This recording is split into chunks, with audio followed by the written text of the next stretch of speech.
कि शादी करने में जल्दबाजी ना करें, जबरदस्ती ना करें, कोई दबाव ना डालें, किसी तरह का लालच ना दें, किसी तरह का धोखा ना करें, बल्कि एक साफ सुथरे प्यार भरे माहौल में शादी निश्चित।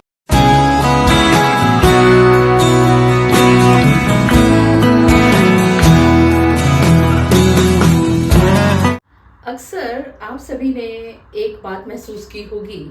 जब आप समाज में रहते हैं और जब उम्र के आप ऐसे पड़ाव पर आ जाते हैं जहाँ पर आपके माताजी या पिताजी को ऐसा लगता है कि अब आपको शादी के बंधन में बांध देना चाहिए, वरना आपके कदम गड़बड़ा सकते हैं।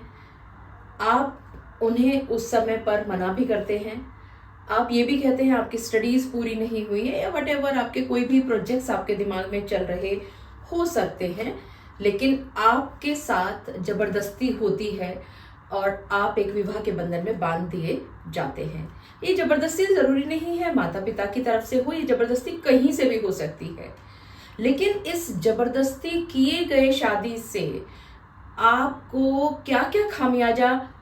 भुगतना पड़ सकता है, ये हम आज के वीडियो में समझेंगे। ऐसा एक केस पहुंचता है मुंबई हाई कोर्ट के सामने, जिसमें एक 27 साल की जो पत्नी है उसने तलाक का केस किया था नीचे ट्रायल कोर्ट में, और वो डिसमिस होता है और वो कैसे कैसे फिर चीजें आगे डेवलप होती हैं और वो कैसे हाई कोर्ट में पहुंचता है और मुंबई हाई कोर्ट इसके अंदर क्या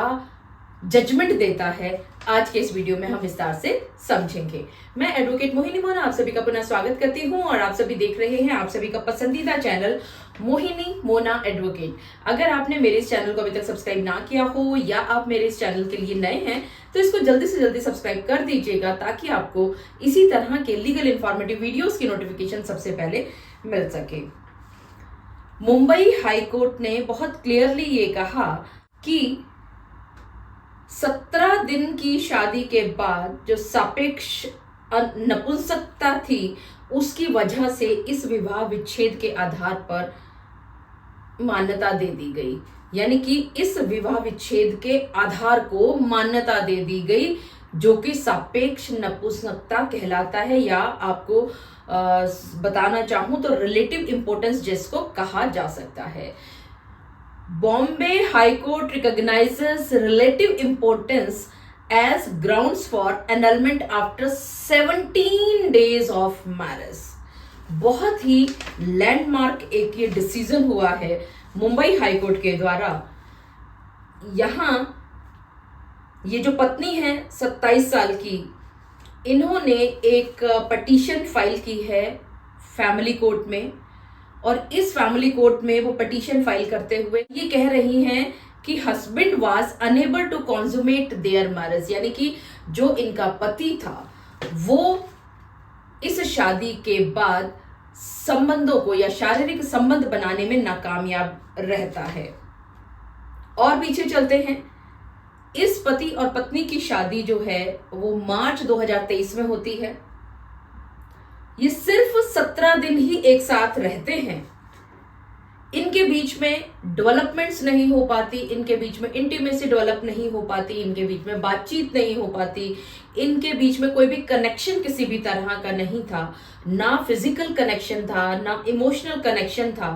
और इस डिसकनेक्शन की वजह से, यानी जो एक दूसरे से ये लोग अलग अलग रह रहे थे पति और पत्नी, इनका जो आपस में प्यार था या एक दूसरे के प्रति जो समर्पण की भावना होनी चाहिए, एक दूसरे के प्रति जो रिस्पेक्ट की भावना, इज्जत की भावना होनी चाहिए, वो वहां पर कहीं पर भी नहीं था, बल्कि इन दोनों के बीच में बहुत ही ज्यादा अवसाद की स्थिति आ गई थी। बहुत ही ज्यादा ये एक दूसरे से परेशान हो उठे थे, यानी कि ना तो ये मानसिक रूप से जुड़ पाए, ना ये भावनात्मक रूप से जुड़ पाए, और ना ही ये शारीरिक रूप से जुड़ पाते हैं। अब यहां पर ये जो पत्नी है फरवरी 2024 में ये एक पिटीशन फाइल करती हैं फैमिली कोर्ट के सामने। फैमिली कोर्ट में इनकी पिटीशन को सुना जाता है। हालांकि इसमें शुरुआत में ही आकर के पति ने, जब उसके पति को सम्मन पहुंचता है, पति कोर्ट में पहुंचता है, तो पति कहता है कि इस केस को लड़ने की जरूरत नहीं है, इस केस को आगे तक लेकर के जाने की जरूरत नहीं है, अगर इसमें जज साहब चाहें तो इसमें अभी डिक्री वो पास कर सकते हैं, क्योंकि वो खुद भी ये कहता है कि हाँ, इस जो शादी है इसको खत्म कर दिया जाए। जो ट्रायल कोर्ट है, वो ट्रायल कोर्ट ये कहता है कि यहाँ पर इन दोनों की आपस में मिली भगत नजर आ रही है, यानी कि पति और पत्नी की मिली भगत। क्या नाम देते हैं नीचे ट्रायल कोर्ट, और वो ये कहते हैं कि ये चाहे ग्राउंड कोई भी लेना चाह रहे हो, लेकिन इन्होंने आपस में एक दूसरे के साथ साठ गांठ करके और ये केस फाइल किया है। ये बात कहते हुए इस केस को डिसमिस कर दिया जाता है। अब यहां ये जो डिसमिसल था, इसको चैलेंज किया जाता है हस्बैंड के द्वारा। याद रहे आपको, बहुत ही इंटरेस्टिंग ये केस है कि केस फाइल किया गया था पत्नी के द्वारा, नीचे ट्रायल कोर्ट में डिसमिस होता है उनके अगेंस्ट, और उसके बाद इस जो ऑर्डर है इसको चैलेंज किया जाता है हस्बैंड के द्वारा मुंबई हाई कोर्ट में। मुंबई हाई कोर्ट के सामने जो एक प्रश्न सबसे ज्यादा उभर करके आता है, वो आया है जनरल इंपॉर्टेंस और रिलेटिव इंपॉर्टेंस के बीच में फर्क का। बहुत सारे लोग हैं जिनको इस दोनों के बीच का अंतर नहीं पता है। जनरल इंपॉर्टेंस का अर्थ ये हुआ कि आप नपुंसक हैं, आप शारीरिक संबंध स्थापित करने में नाकामयाब हैं, आप किसी के साथ भी शारीरिक संबंध नहीं बना सकते, आप नपुंसक हैं, इसी वजह से आपकी शादी नहीं चल पाई। लेकिन रिलेटिव इंपॉर्टेंस क्या होती है? रिलेटिव इंपॉर्टेंस बिल्कुल ही अलग तरह का एक कंसेप्ट है। यहां पर अगर पति और पत्नी के बीच में मानसिक यानी कि इमोशनल कनेक्शन नहीं बैठा, भावनात्मक नहीं बैठा, तो शारीरिक रूप से वो एक दूसरे से जुड़ ही नहीं पाएंगे। क्योंकि अगर उन दोनों ने अपने बीच में शारीरिक संबंधों की स्थापना करनी है, तो सबसे पहले उनको मानसिक रूप से, भावनात्मक रूप से जुड़ना होगा। और अगर ये जुड़ाव नहीं आया नजर, तो किसी भी हालत में उन दोनों के बीच में शारीरिक संबंध नहीं बन सकते। यहां पर पति कहता है कि ये बात सच है कि उसका और उसकी पत्नी के बीच में संबंध नहीं बन पाए, लेकिन वो वैसे बिल्कुल ठीक है, यानी कि वो शारीरिक संबंध बनाने में वो सक्षम है। यहां थोड़ा सा कंफ्यूजन आ रहा था कि ऐसा क्यों हो रहा है, तो धीरे धीरे जब बातें खुली तो पता चला कि शुरू में पति ने इस बात के लिए बिल्कुल मना कर दिया। उसने कह दिया कि वो असक्षम नहीं है, यानी कि वो इनकेपेबल नहीं है, क्योंकि उसको कहीं ना कहीं अपने चरित्र पर ऐसा लग रहा था कि शायद दाग लग जाएगा, उसको अपने ऊपर बात लेने में थोड़ी सी तकलीफ हो रही थी। तो उसने शुरू में ये जरूर कहा कि पत्नी की वजह से शारीरिक संबंध नहीं बने, लेकिन जब धीरे धीरे बात खुलती है तो बात ये निकल के आती है कि जनरल इंपॉर्टेंस उस लड़के में नहीं था, बल्कि उसमें एक रिलेटिव इंपॉर्टेंस था, जिसकी वजह से वो ना तो फिजिकली जुड़ पाए, ना इमोशनली जुड़ पाए, और जिसकी वजह से उनकी शादी अधूरी रह गई। यहां पर मुंबई हाई कोर्ट ने कहा कि नीचे जो फैमिली कोर्ट है,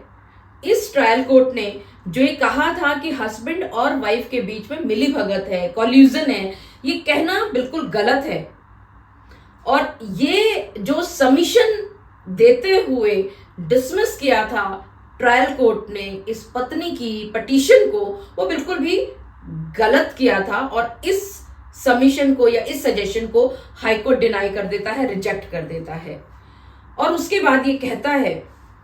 कि ये युवा दंपति के बीच में शादी तो हुई, लेकिन शादी स्थापित करने की जो सबसे पहली शर्त होती है कि पति और पत्नी के बीच में शारीरिक संबंध बने ताकि ये शादी आगे चले, वो बिल्कुल भी नहीं हो पाई, क्योंकि इन दोनों के बीच में किसी भी तरह का कनेक्शन नहीं बन पाया। ये मानसिक रूप से बिल्कुल अलग थे, भावनात्मक रूप से बिल्कुल अलग थे, सेंटिमेंट्स इनके बिल्कुल नहीं जुड़ पाए। और अगर सेंटिमेंट्स नहीं जुड़ पाते हैं तो ये असंभव है कि किसी भी पति और पत्नी के बीच में नॉर्मल तरीके से शारीरिक संबंध बन सके। और ये कहते हुए मुंबई हाई कोर्ट ने एक बहुत लैंडमार्क डिसीजन दिया है और बताया है कि ये जो रिलेटिव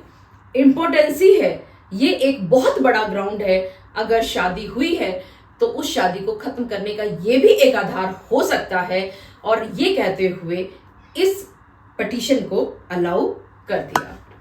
मुझे पूरा विश्वास है कि आप सभी को मेरे आज के इस वीडियो के माध्यम से एक बात भली भांति पता चल गई होगी कि हम लोग जब शादी करते हैं या शादी करने के लिए हम जोड़ों को मिलाते हैं तो हम ये भूल जाते हैं कि इन दोनों के बीच में इमोशनल कांटेक्ट होना बहुत जरूरी है। किसी भी तरह का अगर इमोशनल कनेक्शन नहीं हो पाएगा, सेंटिमेंटल कनेक्शन नहीं हो पाएगा, तो यकीन जानिएगा वो शादी नहीं चलेगी और फिर इन जोड़ों को इस जोड़े की तरह, जो कि बिल्कुल युवा दंपति थे, इन्हीं की तरह कोर्ट में खड़े होकर के गुहार करनी पड़ेगी। तो हम सभी को भी इस बात का ध्यान रखना होगा कि शादी करने में जल्दबाजी ना करें, जबरदस्ती ना करें, कोई दबाव ना डालें, किसी तरह का लालच ना दें, किसी तरह का धोखा ना करें, बल्कि एक साफ सुथरे प्यार भरे माहौल में